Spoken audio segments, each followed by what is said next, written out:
Warahmatullahi wabarakatuh.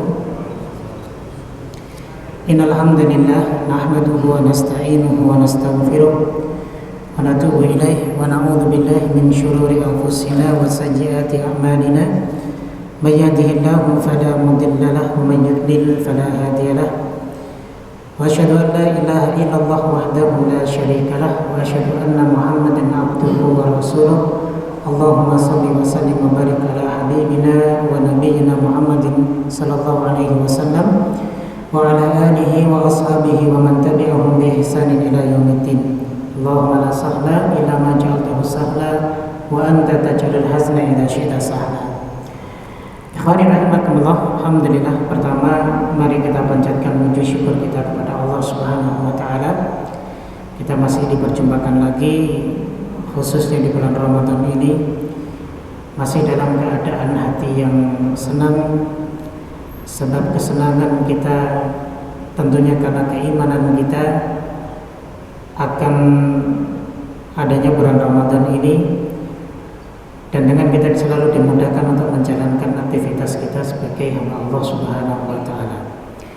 Kemudian salawat dan salam tak lupa kita junjungan kepada Nabi kita Muhammad sallallahu alaihi wasallam serta para sahabat beliau dan orang-orang yang istiqomah menjalankan sunnah beliau. Ikhwani rahimakumullah, sore ini kita akan membahas insyaallah nanti 2 kali pertemuan ya. Ini pertemuan yang pertama, kita akan membahas satu kitab yang kecil karya Dr. Ahmad bin Abdurrahman Al-Qadhi, yaitu tentang 8 poin barometer ibadah yang baik dan diterima. Ini sangat penting sekali bagi kita, berhubung Ramadan ini bulan yang dimana kita mendapatkan atmosfer kekuatan untuk beribadah kepada Allah Subhanahu wa taala yang sangat tinggi.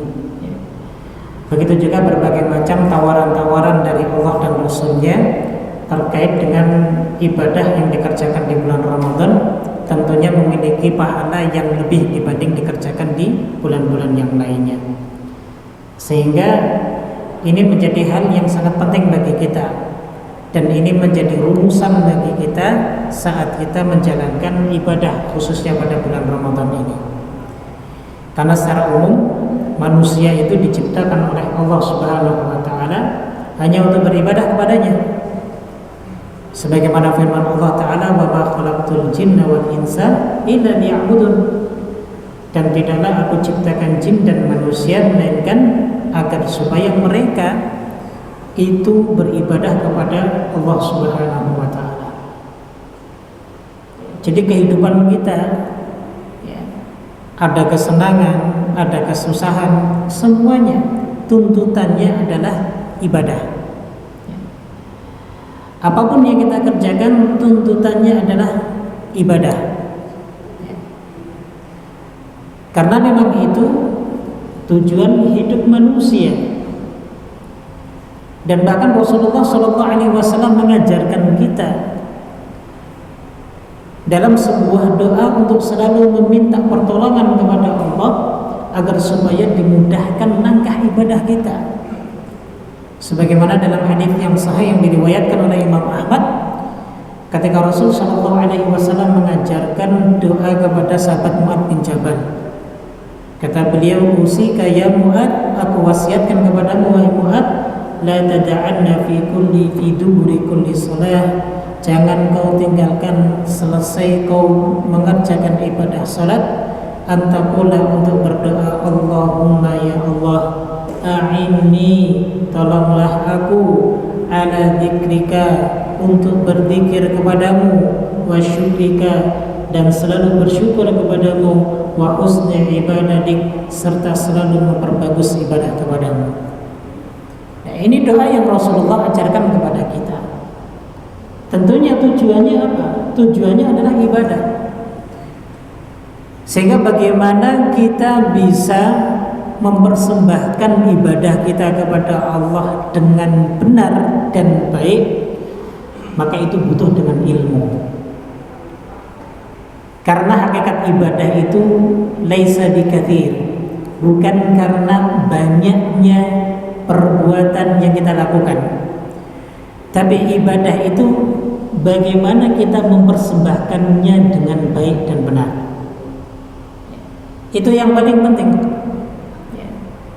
Makanya Al-Quranul Karim dalam surat Al-Mulk Allah menyebutkan liyabluwakum ayyukum ahsanu amala, untuk menguji kalian siapa di antara kalian yang amalnya paling bagus, amalnya paling baik.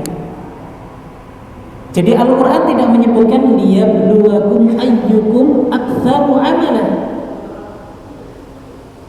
Allah tidak menyebutkan untuk menguji kalian siapa di antara kalian yang amalnya paling banyak, tidak. Tapi ahsanu amala, siapa di antara kalian yang amalnya itu paling baik. Nah, makanya kita akan mempelajari beberapa poin-poin di sini terkait dengan bagaimana sih ibadah itu dianggap baik dan benar. Tayyib rahimakumullah. Ada 8 poin untuk bisa menilai apakah ibadah kita itu baik ataupun benar. Jadi kebenaran dan baiknya sebuah ibadah itu bukan dinilai dari mayoritas orang yang mengamalkannya. Tidak.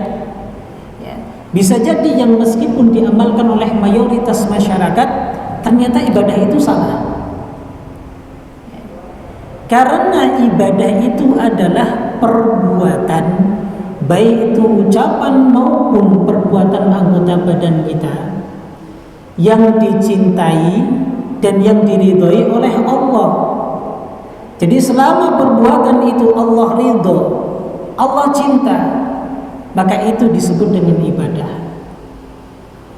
Nah, Allah bisa cinta dengan perbuatan tersebut, Allah bisa ridho dengan perbuatan tersebut, ya tentunya ada jalan yang mengarahkannya, ada tata cara yang mengajarkannya, yaitu siapa? Rasul kita Shallallahu Alaihi Wasallam. Jadi begitu, sehingga bukan banyaknya orang yang mengklaim itu sebuah kebenaran, tapi kebenaran itu bisa dinilai dari 8 poin yang insya Allah akan kita pelajari.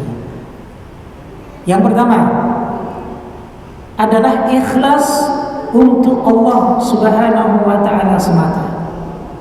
Jelas ya, bahwa ibadah yang kita kerjakan, mau sholat kita, mau puasa kita, mau nafkah kita kepada istri kita, mau pendidikan kita kepada anak-anak kita, ketika kita menasihati saudara kita sesama muslim, ketika kita membantu mereka saat mereka dalam kesulitan, semuanya ikhlas karena Allah. Jangan mengharapkan sedikit pun pujian dari makhluk, meskipun terkadang ujiannya besar. Orang yang ingin ikhlas dalam beribadah, ujiannya besar jemaah. Karena syaitan itu tidak pernah ridho kepada orang-orang yang ikhlas. Ada aja godaannya. Seperti contoh, ketika kita misal membantu orang lain, kita bantu dia. Nah, saat kita membantu dirinya, ternyata ada orang lain yang menilai bahwa apa yang kita lakukan itu punya nilai buruk. Atau terkadang ada seseorang yang menilai bahwa si fulan itu sudah dekat dengan si A, tapi sedikit pun gak pernah dibantu. Terkadang syaitan itu tidak menyerang kepada orang yang membantu, tapi dia menyerang kepada orang lain di sekitar untuk mengejudge bahwa si fulan ini hakikatnya tidak membantu seseorang tersebut. Nah, yang terjadi apa? Akhirnya yang membantu itu kurang ajar nih. Padahal aneh yang bantu tuh, padahal aneh nolong dia dengan ikhlas, kok dituduh macam-macam, kok didakwa macam-macam. Nah tujuannya apa? Agar supaya yang membantu itu biar kemudian ngomong, oh aneh bantu dia, aneh tolong dia ikhlas karena Allah. Ente nggak tahu, sudah kita omongkan kepada orang lain. Apa yang terjadi kalau seperti itu? Batal ibadah kita. Hanya demi pengakuan makhluk, agar supaya makhluk itu bisa tahu, terhindar dari fitnah dan yang lain sebagainya. Nggak perlu. Apapun yang difitnahkan oleh orang lain, apapun yang didakwakan oleh orang lain, biarkan saja. Yang penting niat kita ikhlas karena Allah membantu orang lain. Selesai. Karena itu yang Allah perintahkan. Percuma kita bantu orang lain susah payah, mengeluarkan harta kita untuk menolong orang lain, yang ujung-ujungnya kita ingin dipuji oleh orang lain juga. Nggak bernilai.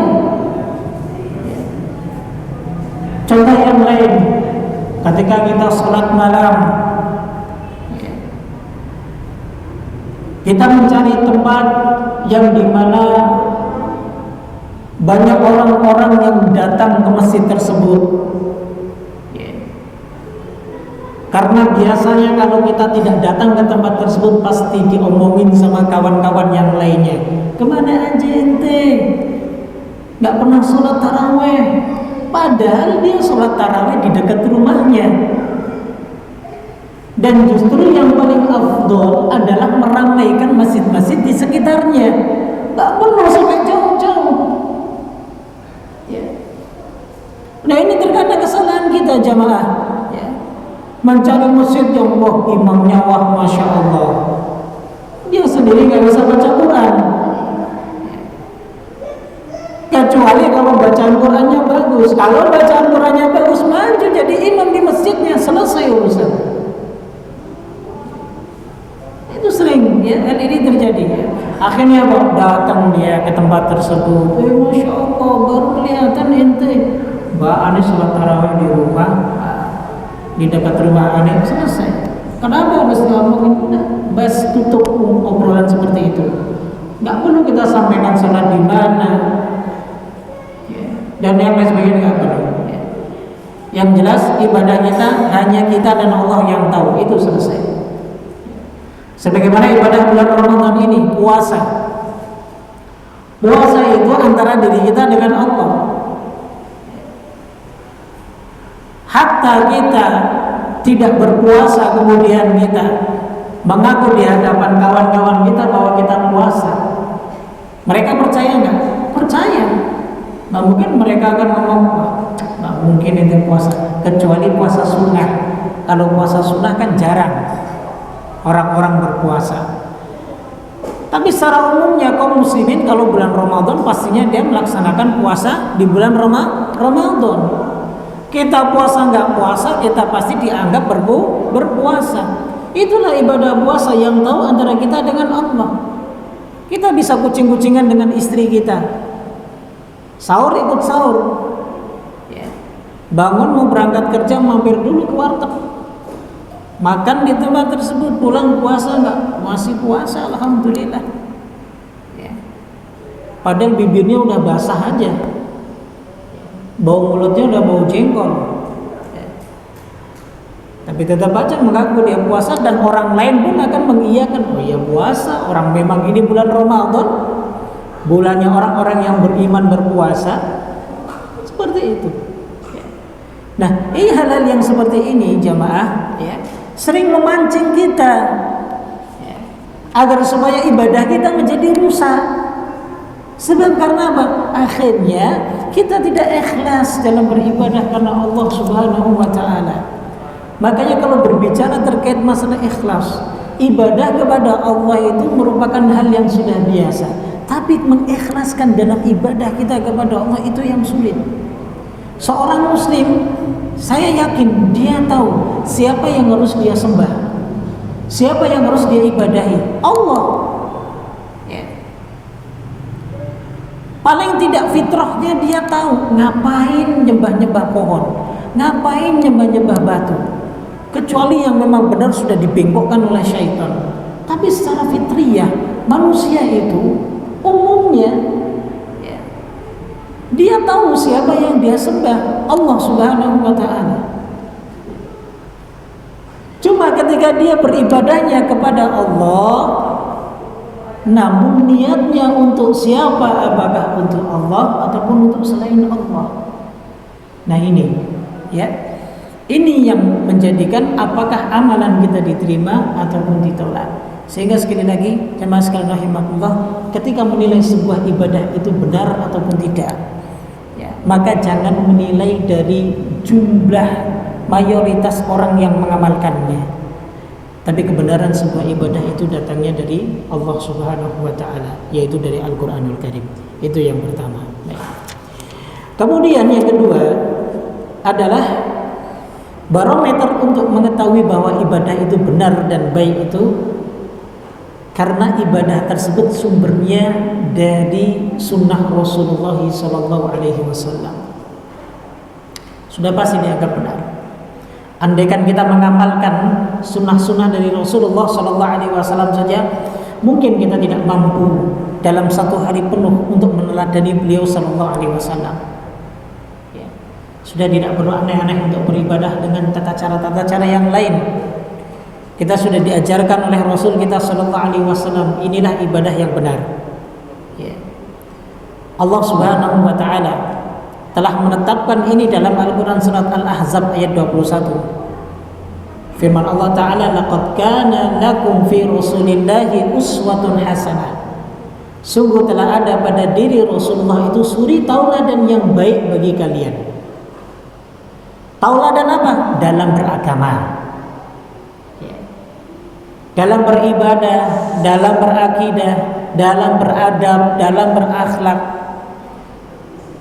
Maka kita harus jadikan Rasul kita SAW sebagai tauladan kita, panutan kita, ya. Karena kalau bukan Rasulullah, kepada siapa lagi kita akan mencari panutan? Dalam syariat ini turun kepada beliau, ajaran Islam ini turun yang ngajarkan beliau.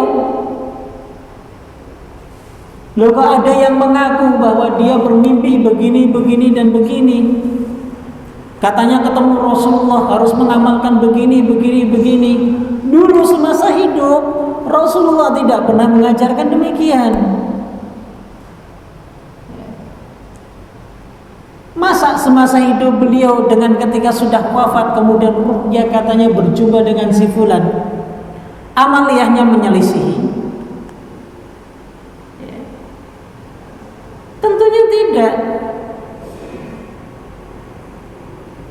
Sehingga kalau ada satu amalan jamaah, ada satu ibadah yang katanya dapat surga, diampuni dosa-dosanya, dijauhkan dari neraka dan yang lain sebagainya, tanyakan tuh sumbernya dari mana? Apakah dari hadis Nabi SAW atau dari karangan-karangan orang-orang biasa saja?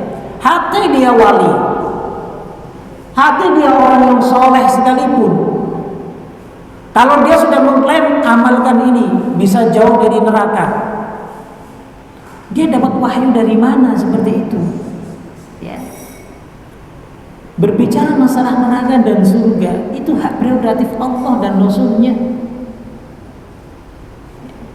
Makanya kita jangan mau untuk dibodohi perkara yang seperti ini. Kalau dia mengatakan ini sumbernya hadis dari Rasulullah SAW yang diriwayatkan oleh imam demikian, dari jalur demikian, terima. Tapi kalau sumbernya dari si fulan, dia saja tidak mengamalkan sunnah Rasulullah, tiba-tiba dia menciptakan ibadah-ibadah yang baru yang dia anggap bahwa ini diterima, nanti dapat menjauhkan dari neraka, dapat masuk surga Firdaus, nanti akan bersama Rasulullah, tempatnya paling tinggi. Dan yang seperti ini harus kita ketahui. Makanya menuntut ilmu itu sebuah hal yang wajib, sehingga ibadah itu dasarnya adalah ilmu jamaah. Ya. Selama kita terus menggali ilmu, maka kita akan lebih yakin lagi ibadah yang kita kerjakan bahwa ibadah itu benar dan baik di sisi Allah Subhanahu wa ta'ala. Ikhwani rahimakumullah. Kemudian yang ketiga, ya, barometer ibadah yang baik dan diterima itu adalah ketika ibadah yang kita kerjakan itu disertai rasa takut dan berharap. Ya.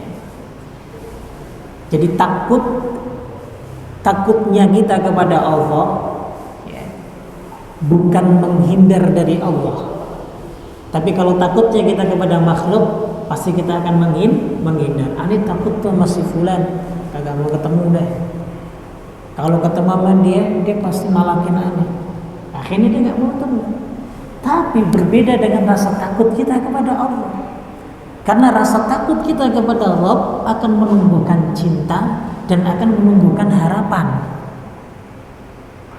Kita takut akan neraka Allah disebabkan karena kita cinta kepada Allah, ingin menjalankan setiap perintahnya. Dari menjalankan setiap perintahnya, dari rasa takutnya kita kepada neraka Allah dan siksanya, karena kita berharap agar supaya kita bisa masuk surga. Sehingga apa? Hamba-hamba Allah yang dia punya rasa takut kepada Allah justru akan semakin mendekat. Berbeda kalau kita takut kepada makhluk, justru akan semakin menjauh, tidak mendekat. Subhanallah. Inilah sifat orang-orang yang beriman. Makanya Allah sebutkan di dalam Al-Quran, surat Al-Isra ayat 57.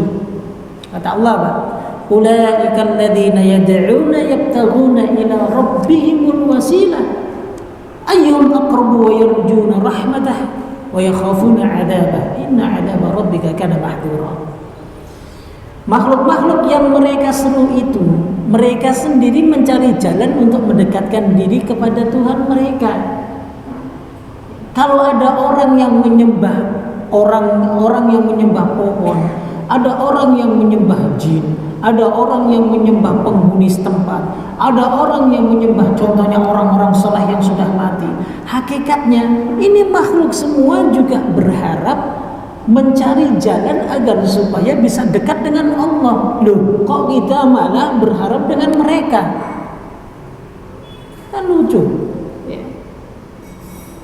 Mereka mencari jalan agar supaya mendapatkan keridhaan dan kecintaan Allah. Kok kita justru malah nyari jalan kepada mereka? Kita sama-sama makhluk. Semua ciptaan Allah makhluk. Tidak sepantas-pantasnya kita untuk menyembah dan taat kepada makhluk. Ketaatan kita hanya kepada Allah, rasa takut kita kepada Allah, berharap kita dari Allah bukan dari makhluk. Maka hamba-hamba yang beribadah kepada Allah lalu kemudian tumbuh dalam dirinya punya rasa takut, punya rasa berharap kepada Allah Subhanahu wa taala, maka dipastikan bahwa ibadah yang dia lakukan itu menyempurnakan daripada syarat-syarat kebaikan dan kebenaran ibadah tersebut kepada Allah Subhanahu wa taala. Tumbuhkan rasa takut kita kepada Allah dalam ketika saat ibadah. Karena orang yang beribadah kepada Allah, janji Rasulullah itu akan menghapus dosanya. Artinya menjauhkan dia dari neraka Allah. Sehingga ketika dia beribadah ada nilai tujuan yang lain, yaitu apa? Jauh dari siksa Allah Subhanahu wa taala. Begitu. Ya. Baik. Kemudian yang keempat, yang terakhir, ya, pada hari ini kita akan bahas 4 ya kaidah. Yang keempat adalah dalam beribadah, ya, kita harus menumbuhkan kekhusyuan. Ya. Yang kedua adalah rendah hati. Dan yang ketiga adalah lapang dada. Jadi ibadah itu harus khusyuk. Ada orang ketika sholat, ya, pertama takbiratul ihram, Allahu akbar, handphone sengaja tidak di silent. Khawatir kalau ada klien yang menelpon, kalau dimatikan nanti malah kliennya kabur. Sudah tidak ada kekhusyuan, padahal dia sedang bermunajat kepada Allah. Tapi kenapa dia tidak khusyuk? Kenapa dia tidak benar-benar menghadap kepada Allah dengan kekosongan hatinya untuk melupakan dan meninggalkan semua urusan dunianya? Orang-orang seperti ini tidak akan mungkin rendah hati. Pasti dia sombong, dia congkak. Harusnya dia menghadap kepada Allah dalam keadaan apa? Kalau dalam Al-Quran, tadarru'an wa khufyah, merendah diri kita, berbisik kepada Allah Subhanahu wa ta'ala, tidak perlu teriak-teriak dalam berdoa, memanjatkan setiap apa yang kita inginkan, tidak perlu orang lain tahu, khusus antara diri kita dengan Allah Subhanahu wa ta'ala. Kalau mau curhat-curhat kepada Allah, sudah melamar akhwat gak diterima-terima, curhat saja sama Allah. Mudah-mudahan dengan curhatan kita, Allah Subhanahu wa ta'ala akan membukakan hati dia. 9 kali ditolak, yang ke-10-nya bisa jadi diterima.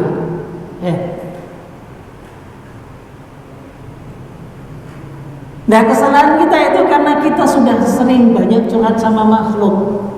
Sehingga apa? Sehingga Allah Subhanahu wa ta'ala sudah tidak merasa dibutuhkan. Harus rendah hati.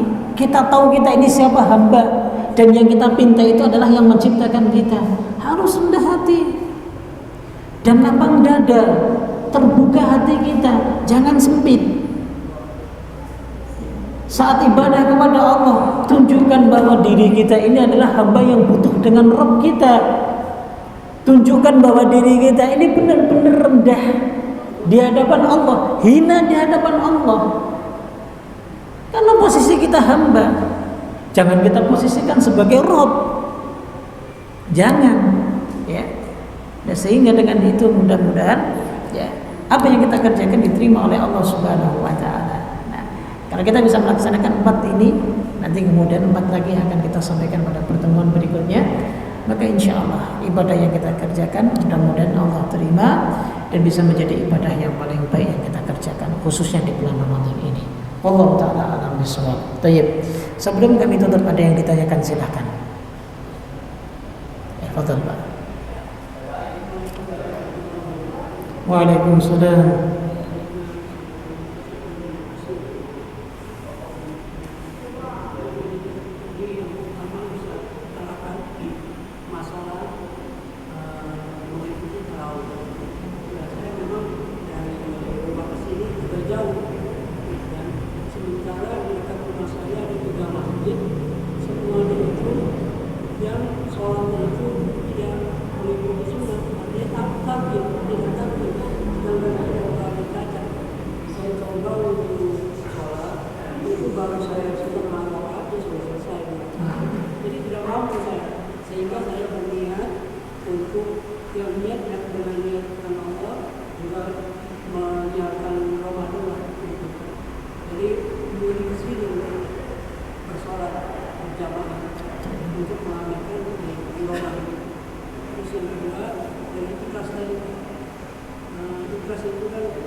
Baik. Pertama tentang kita memilih salat di masjid yang, karena memang mungkin notabene sekarang ada beberapa masjid yang untuk memperhatikan tumaninahnya kurang. Ya. Kalau yang kita perhatikan itu maka tidak mengapa, silakan.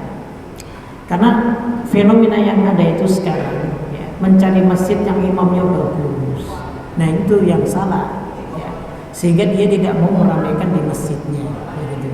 Tapi kalau atas dasar karena apakah di situ mengamalkan sunnah ataupun tidak, maka kita boleh untuk memilih masjid yang memang benar-benar menjalankan sunnah yang sempurna, ya tentunya.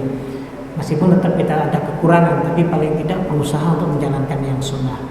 Tapi kalau kita diberi kesempatan di situ, mungkin kita bisa menjadi DKM-nya ataupun kita bisa masuk ke dalamnya, maka tidak mengapa andaikan kita tetap merampaikan di masjid itu di beberapa waktu, di duhurnya, asarnya, mungkin yang lainnya, agar supaya kita bisa menjadi kutuah ataupun contoh buat mereka.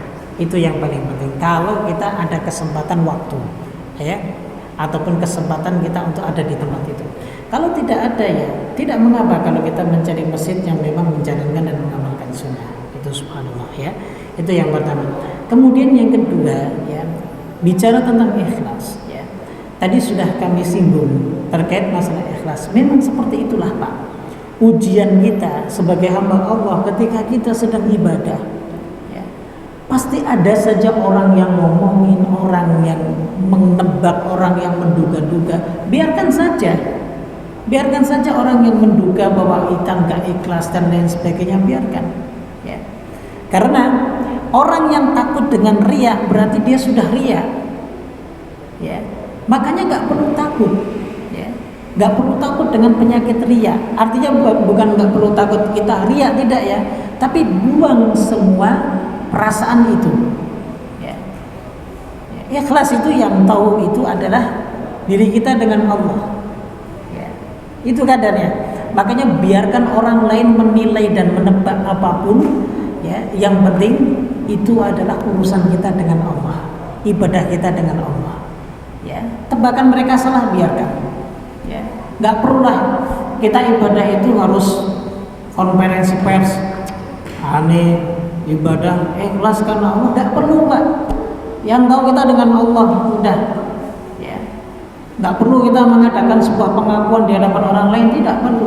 Biarkan orang lain berkata apa, yang penting diri kita dengan Allah nanti yang bersuara. Jadi begitu, Pak, ya. Itulah mungkin Allah Ta'ala alam bisawab. Cukup, ya, udah mau maghrib. Kita tutup. Subhanallah bihamdik, asyhadu an la ilaha illa anta, astaghfiruka wa atubu ilaik. Assalamualaikum warahmatullahi wabarakatuh.